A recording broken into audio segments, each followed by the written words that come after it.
I'm so excited to be here. To be back at SoMeT, and this year is kind of special for me because I grew up in Arno Bay on the peninsula. This was South Australia. Yeah, oh wow, it's lovely. I also love wine, Shiraz, and making beer ice cream. So this is the perfect venue for me, and I'm really excited to be home. Get to spend some time in Adelaide for the next few days. So I'm going to be talking to you about getting social with mobile, and we'll be covering a number of things. So looking at some businesses doing it well, and also everything from hashtags to check-ins to using visual content to helping people engage with you in real time. Because never before has there been this shift to mobile content being shared, and if you can understand how people are consuming your content, then you're better able to engage with them, or to reach them in the first place, to engage with them, have them take action, and hopefully turn up on your destination doorstep. So I want to ask you, who recognises this scenario? Who put your hand up if you've ever checked your mobile first thing in the morning? You might not recognise that guy or that girl, but have you, and what about at the end of the day with your iPad? I've got to warn you, don't do that when you're about to fall asleep. I have a friend, she's a top blogger in Australia, she ended up with an injury. We live in a mobile world and we can't really escape it. So what is this called? What is it? Phone? Yeah, it's a phone. But it's also a television studio, and we can create and we can view video right here from a small device. We've never before had that power with the freaking Channel 9 if we want to be. It's a camera. We can take this phone. Well, actually, to be honest, unless you're an enthusiast, most people are using this as their phone. They're taking those instant moments as they go around the world. That's why Instagram is so popular. It's a podcast, it's a radio station. You can create or listen to a podcast anywhere in the world. In fact, all of the major car companies in the States are now installing podcast technology so that you can just obliterate all the radio ads. And it's a newspaper. Never before have we had so much power to create content in any format we like, have a platform without having to pay for billboards and TV and radio. We heard that all through yesterday, that there's so much opportunity for reach to your audience. And the one thing we don't do with it is make many phone calls, as we talked about yesterday. Okay, so we've never before had the power of this, and with a mobile phone, everyone is a content creator, a mobile content creator or a marketer with this in their hand. There's a great quote by David Newman Scott, which is stop thinking like marketers and start thinking like publishers. And he's got a point. We can, like I said, we can create any content we like, and we don't have to pay for billboards and radio and television to get the reach that we used to be able to get.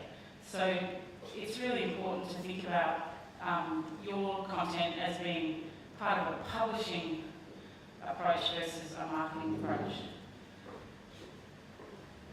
And these little guys here are on your team. This is an army of marketers. You have so many people out there, your community, your ideal target audience, your ideal customer, and a happy customer with a mobile phone in their hand is not a happy customer. They're actually on your marketing team. Desi Desjardins from Tourism Australia talks about how he has the world's biggest social media team.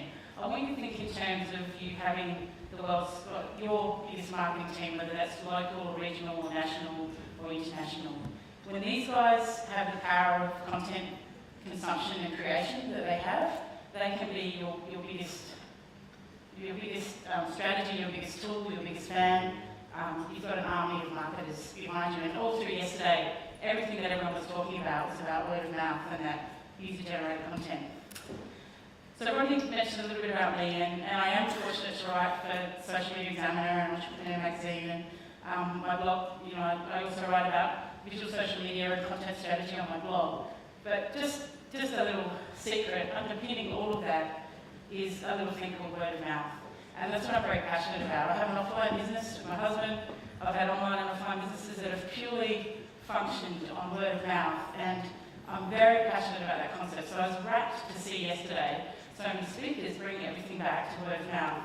And when you put mobile in the hands of these women, the corner shop conversation where people are talking about what they love and sharing what they love, or gossiping like bitches, but whatever it is. If you put a mobile phone in their hand, then that's like putting these guys on steroids, and it's like word of mouth on word of mouth on steroids and wildfire word of mouth. It can go crazy.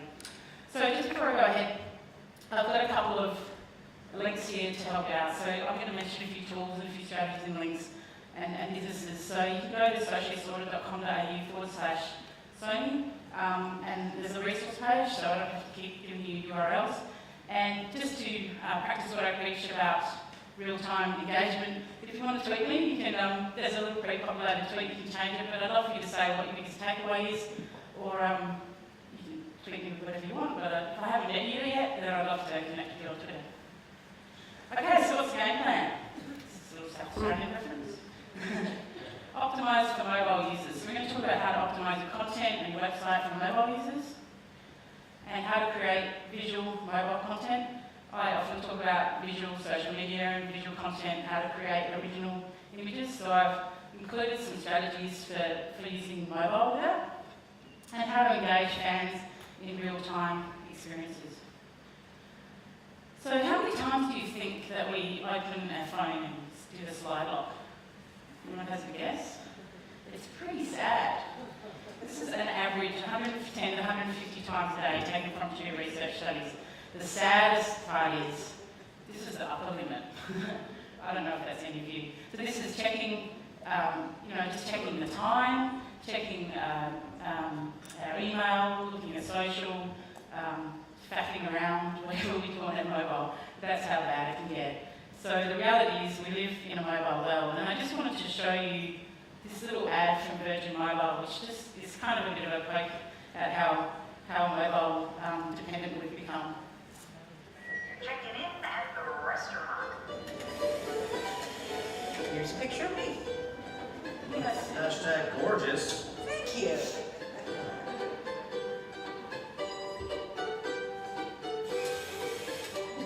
Hashtag love is in the air. Hashtag miserable and lonely emoticon. Wait, checking in. I'm in the park. I'm at the playground. I'm smelling the roses. Look, here's my puppy. I like this. This is Beyonce coming out of the gym, and this is the parfait I had for breakfast. 2 more followers. I'm at the picnic. LOL. Selfie. I've got mail. Happy. Share. Like, Tweet. like,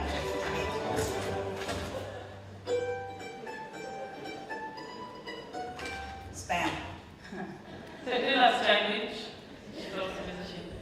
Okay, so just a quick aside, it basically shows how crazy things become. If you take away your phone, that's really what we look like, which is pretty sad, but you can find a balance. But the reality is I'm talking about your ideal customers, and not you guys, so it's not so bad. But has anyone been hashtagging meal for a meal on their photos? So just at the moment, this is not for Virgin, but they are working with Oz Harvest, and if you hashtag meal for a meal, they'll give a meal to someone in need through the redistribution of restaurant food.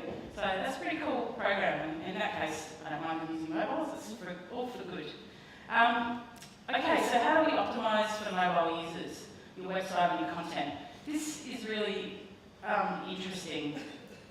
This is a recent stat from Morgan Stanley that the mobile web will be bigger than the desktop internet by 2015. And already we're checking half of our emails and we're viewing half of our videos on mobile. So this is where we're going, and we need to consider mobile. This stat is rather scary though. 46% is the number of people that will not return to your site if they have a poor experience on the first visit. Now that's half of your customers going down the drain. So I found that rather alarming. So I guess the first question you can ask is your mobile site responsive? And Patrice talked about this yesterday when she said that they redid their site, simplified it, and made it very responsive. And many of you will probably have this, but just for the people in the room that might not, is something to consider. This is an example, this is the blog off my side of a responsive site. So as it drags across, you can see that the navigation will change eventually, the photos are adapted, all the non-essential stuff is stripped out, and it works on a mobile, it's more mobile friendly. I've got to be honest, I looked for a lot of sites that would be responsive in the tourism industry. I couldn't find a lot, but I'll tell you one in a moment. But this is SoMeT's site, which again is mobile responsive, and as you can see, as you change the resolution depending on what device you're on, it will change how the navigation works. And another thing about theirs is, which is a really good point, is having nice shareable, nice size buttons, because people are not using a mouse, they're using their finger, so you need to be aware of that. There's another one I just wanted to make note of. Hopefully Sarah will tweak this. You're right, Sarah? This is the sapphirecoast.com.au, and they've just redone their site to mobile responsive too, so it's worth having a look at that one. So you can get your site recoded, which costs a lot, and it's built from the ground up, and a lot of you will already have that. Or, depending on the site you have, you could go with something like duda.com, these links are all in the page I gave you, where they're basically recording a site and having it made responsive, or sending it to a mobile version, so. And then there's plugins for WordPress sites like WP Touch Pro. So there's a number of options, but regardless, if you haven't done that already, then you really need to start considering it. When you're thinking about mobile, there's three things to consider or to think about. The first one is touch. We're not using a mouse, we're using our finger. So look at button size and navigation and how people can access your content on a mobile. So go and get on an iPad and get on a mobile and play around. The other thing is to think about eyes. We've talked a lot about reach in the last 2 days, and it's a really important stat, but the reality is reach will put eyeballs on your content, but unless you catch the attention of those eyeballs, it's just going to pass on by the newsfeed. So think about visual content. We've had a lot of great examples of visual content. How can you catch their attention? How can you have them say, oh, what's that? And click on it, engage with it, tweet it, click through. So think about that as well. And think about Google. I know that's not a very exciting thing to think about. Google is becoming very aware of mobile users, and they are really looking out for mobile users, and they're wanting to optimise that experience. So say, for example, if I enter in coffee, I was on the Sunshine Coast when I did this, I will get like a couple of ads and a map, and then all of the coffee places nearby. And that's if you've got your location turned on. And that's the mobile experience. If I enter coffee into a website, I'll get a completely different, sorry, that's not a website, that's a mobile. I'll get a completely different result. So they're actually modifying a lot of things for mobile now. When I was speaking at Social Media Marketing World in March, a guy called Greg Hickman, who I recommend you following, it's mobilemix.com.au, and he said, he was speaking about mobile, and he said if your site is misconfigured for smartphone users, or you just simply don't have a mobile-friendly option for consumers, you may see a drop in your rankings. And unfortunately, he's right, Google are starting to demote sites based on whether they're mobile-friendly. So I don't want to shock you, I just want you to think about this with your strategy. One way you can get to mobile users is to think about how they consume content. So we tend to either, well, we used to do many years ago, just consume one piece of content at a time, or we consume two things at once or more in some cases, so we might be watching television and tweeting, or we are looking at content and saving it for later because we're too busy, or we're snacking on content. And the snacking happens a lot in the evening or the mornings when we're just sort of grabbing Facebook feeds and quickly checking out a great picture or a tweet. And the best time to catch us for that is in the mornings or evenings if you're doing little visual content like images and snackable content that people can consume quickly. And generally, the longer content like blog posts and that we consume during the day, but that's not a hard and fast rule. Like obviously, people do shift work or they just like reading blog posts in the evening, but it's something to consider. The other thing to consider is you might think, oh God, we're not doing a mobile strategy, but in fact you are without realising it. Because people are consuming your content on mobile phones, so or iPads. So they're consuming their blogs and Twitter and Facebook and everything on mobiles already. So it's how you go about providing that content so they have a good experience. So 73% of Facebook photos are uploaded by mobile. 90% of blog links on Twitter are linked and shared by mobile. 88, I think it was, % of tweets, photos uploaded to Twitter are shared by mobile. And 75% of the traffic on Pinterest is shared from mobile apps. So not a lot is happening on desktops and laptops anymore.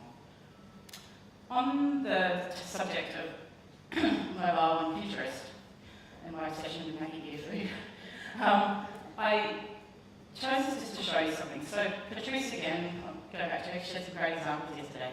She talked about how they dumped their Pinterest strategy. My first reaction was, oh, but then I went, no, good girl, because she's cut back the number of platforms to do what she can actually manage. Now, the thing about that is she followed that up by saying, but we optimize our images on our website so that people can still pin them, they're pinnable image on every page. In reality, the best thing you can do with Pinterest is make sure your website has images that can be shared by users. There's a really powerful statistic, and you might not have heard this, that 85% of people that, 85% of content on Pinterest is actually shared by users, not by brands.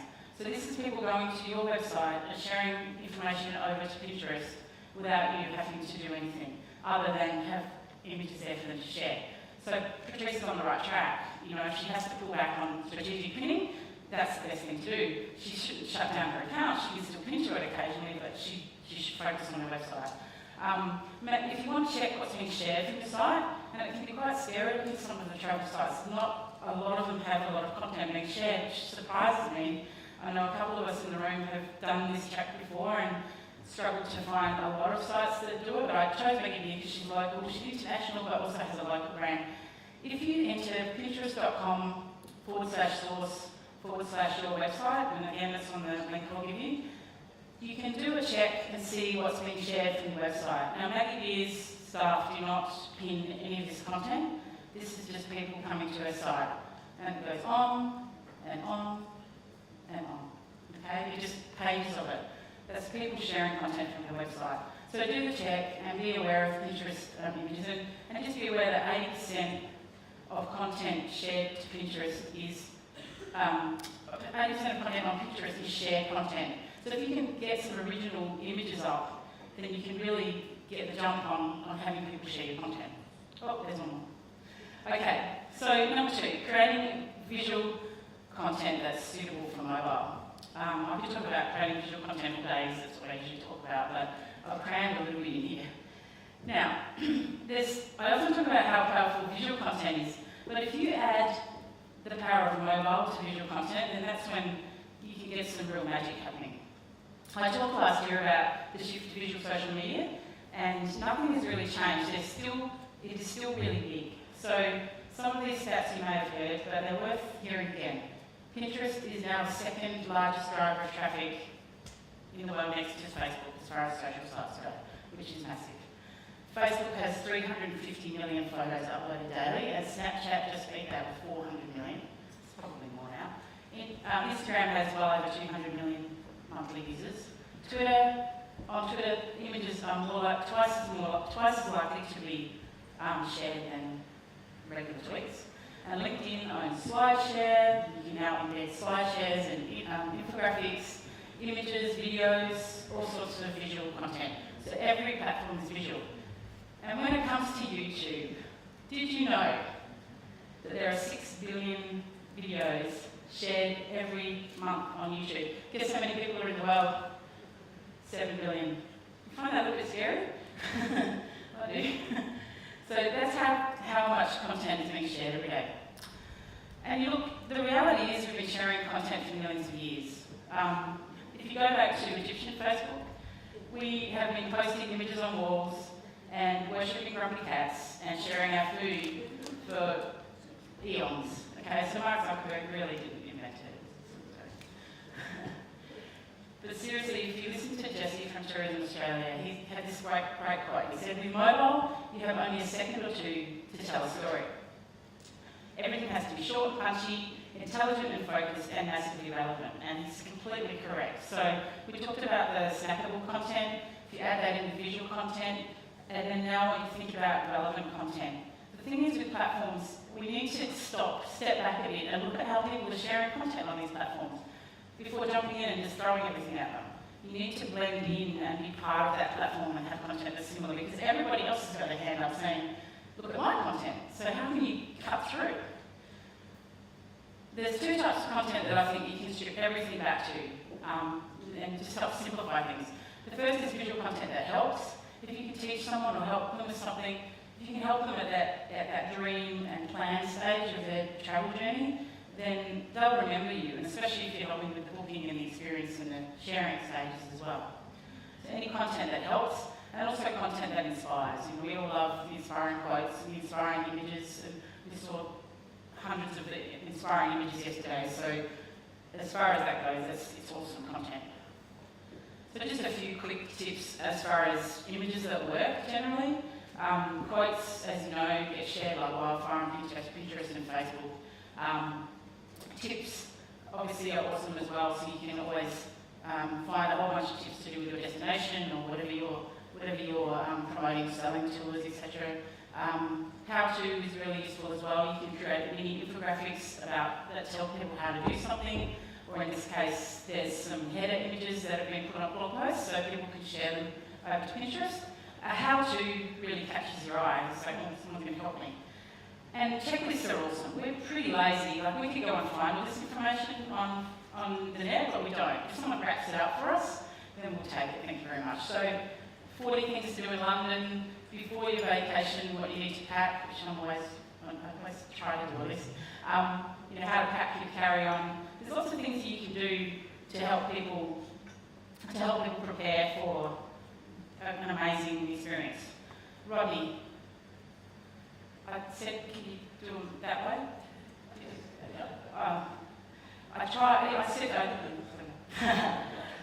Okay, so we can do a stretch.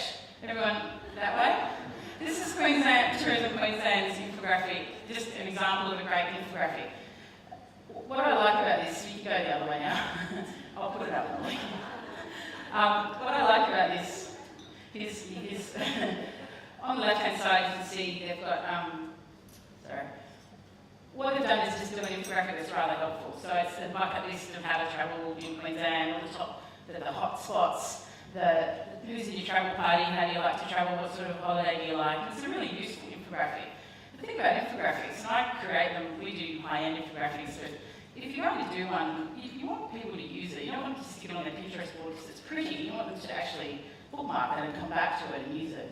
And the great thing about that is you can divide that up into a whole bunch of snackable content. You know, they can recreate each section as a smaller graphic that can be embedded in blog posts or shared on Facebook or Instagram. The one in the middle is great. Oh, sorry about that. It's a bit blurry. It's Outrigger Hotels. They did a whole series of infographics about the beaches in Hawaii, which is really helpful to their visitors. They're not talking about the rooms, they're talking about the experience around their stay. Oops.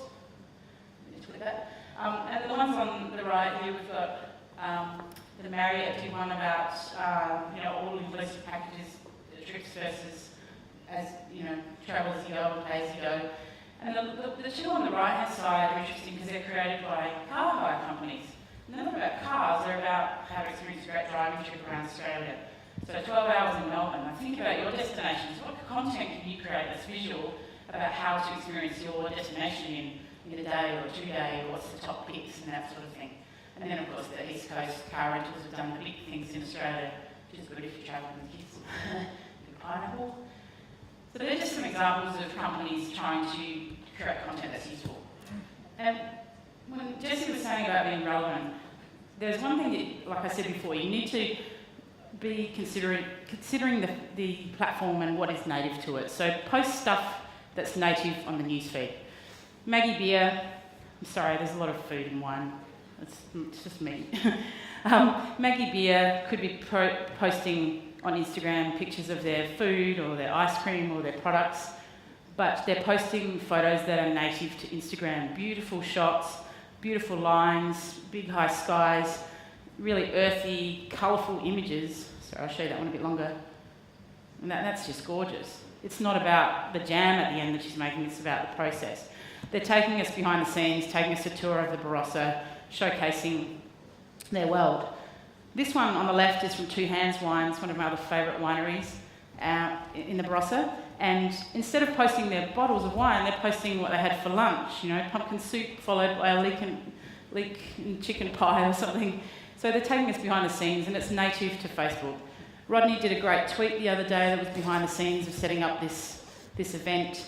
Again, it's native to Twitter, and he's attached an image. It's just a short description, so he's keeping within the platform. South Aussie with Cozzy. Cozzy used to be on The Biggest Loser, has a travel show. He's got a massive Facebook following, and he promoted this event, which is great. On his Facebook feed, he's got, Winky Dink, which is a character from my childhood, going to the markets with his kids, stupid chocolate quotes, and photos when he's out and about doing the travel show and showcasing kids playing in the Australian outback.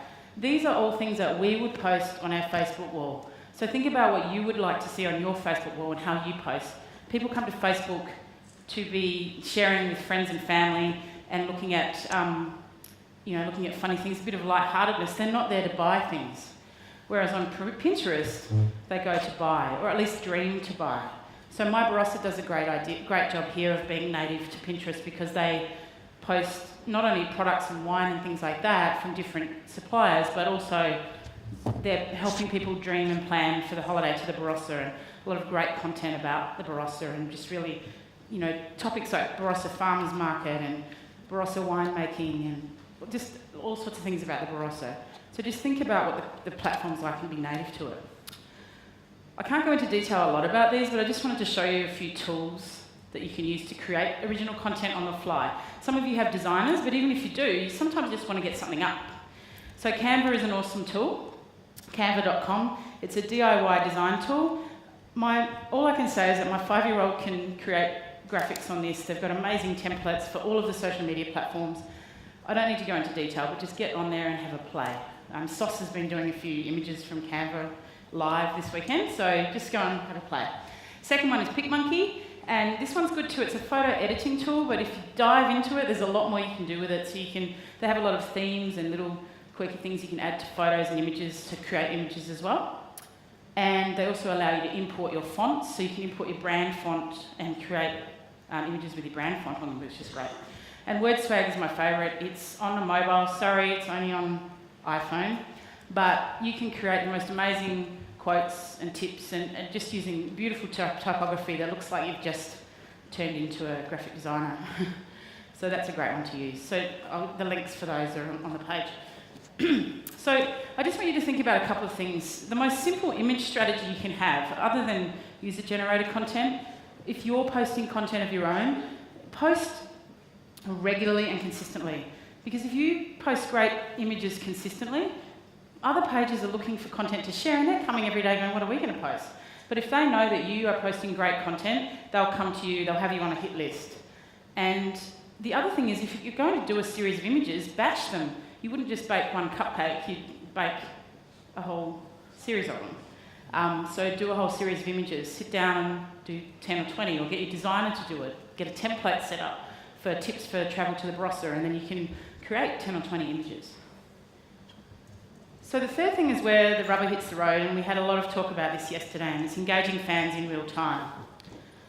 The reality is that we are never more likely to share something than when you're in the moment, in an experience or a tour or having a meal or in a destination and you're excited about it. That's the sweet spot for people to engage and to share content. It's not so much when they're back at home, back into work and reminiscing about their holiday. So here's a couple of examples of it done well. 1888 Hotel in Sydney is a great hotel, and they realised that Instagram was being used well around the hotel, and they started to fan the flame, so to speak, and they eventually became named the world's first Instagram hotel. And they did a couple of things to sort of encourage it. They put in a selfie corner in the lobby, which is kind of fun, and they have the hashtag 1888 Hotel. And they also have big IMAX in the lobby, in the reception area, so it's all live. So as photos are being uploaded, they're showcased, so the guests love that. In the rooms, they have iPads all set up, ready for sharing. Yours free to use. Wi-Fi in the rooms, Wi-Fi in the lobby, Wi-Fi everywhere, free. And they have an influencer program, as many of you talked about yesterday, where 10,000 or more followers on Instagram, you can have a free night at the hotel. But even so, even the main guests, the regular guests will still post about their experience, the customer service, how good the beds are to jump on. I don't know if you got into trouble. The hotel itself is an amazing converted old building. I think it was a wool shed or something, a wool store or something like that. And then even people, the last photo on the right, Michael Todd went to Byron Bay and he's still hashtagging 1888 hotel. So obviously he had a good time.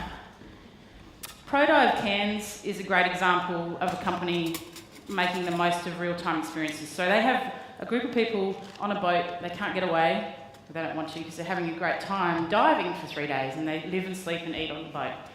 They provide free Wi-Fi and at a high bandwidth so that they can share their images and their photos while they're on the boat, which is awesome. And the thing is that they do share it and they do share videos and the marketing manager said to me that they don't actually take advantage of it. They don't abuse it. They don't, download movies, and it's well worth the investment for them. So they get a lot of sharing. They got a big following on Facebook and doing really well from that. And Ridges Hotel impressed me recently when I opened up Sunday Mail, and this is the ad that I got: free Wi-Fi. You don't even have to worry about asking, and it's just a simple thing, but it's so important. I was talking to Kate Duffy, who used to work for the Canadian Tourism Commission, Tourism Queensland, and also now Far North Queensland. She was speaking at the Digital Big Bang conference we had for tourism and events Queensland recently, and she was saying about Wi-Fi and how important it is. She said we should focus on making it as easy as possible for visitors to advocate for our destination or tourism business. And fundamental to social sharing is the ability for travellers to access Wi-Fi. And she basically said this: no free Wi-Fi equals no sharing. Now, I know people might have their own phone account, but if they're from overseas, they might not. And it really, you don't want to be doing this to your customers, gagging them, stopping them from hearing what their friends are saying and stopping them from seeing what their friends are saying about your destination. So consider putting free Wi-Fi in if you can, and if you have to cap the bandwidth, cap it, just at least allow them to post a photo and share as easily as they can. It's about providing a slippery slope for people to share your destination. And I think of it in three aspects, I guess, as far as sharing goes and word of mouth. There's the check-in, and the review, and the share. Sophie said yesterday that nobody checks into to a place they're not proud of. That's the best summary of sharing I've heard in a long time, and it's so true. I check into a place and routinely you get 5 or 6 friends go, "Oh, I've forgotten to go there," and I didn't know you could get a coffee if you checked in, and all that sort of thing. It's human nature to want to share these experiences. So I just want to give you an example of one location where they had that wrapped up and it worked really well. So I went to McLaren Vale last year, and to be fair to the Barossa, I have been here many, many times. I've never been to the McLaren Vale, so I went there for the first time. We went to Echidna Wineries, and I checked in. I mean, admittedly, I would do that anyway, but they had reminders to do it around the building.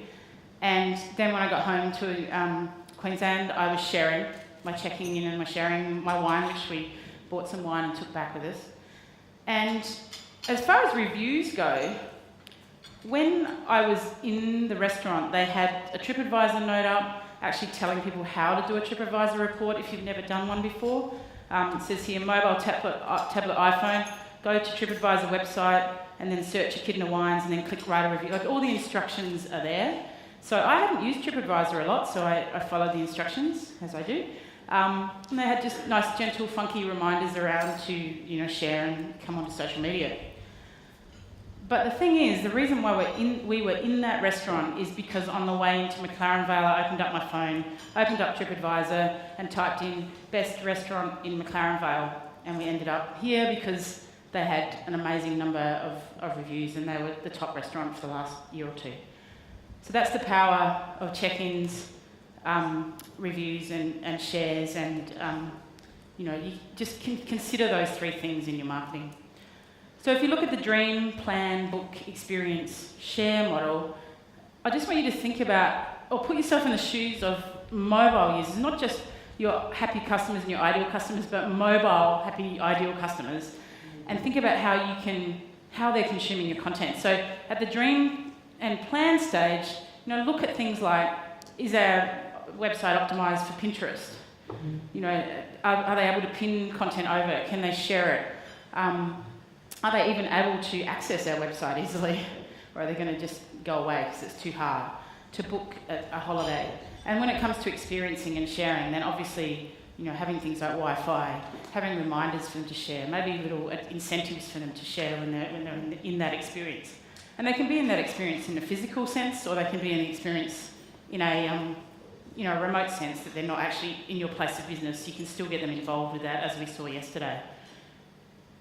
So I just want to leave you with this quote, and if you remember nothing else from today, just remember this. Everyone is a content creator and a marketer with a smartphone in their pocket, and your ideal customer is one of these people, so please include them in your marketing plan. Thank you very much. You'll find me here, and enjoy the rest of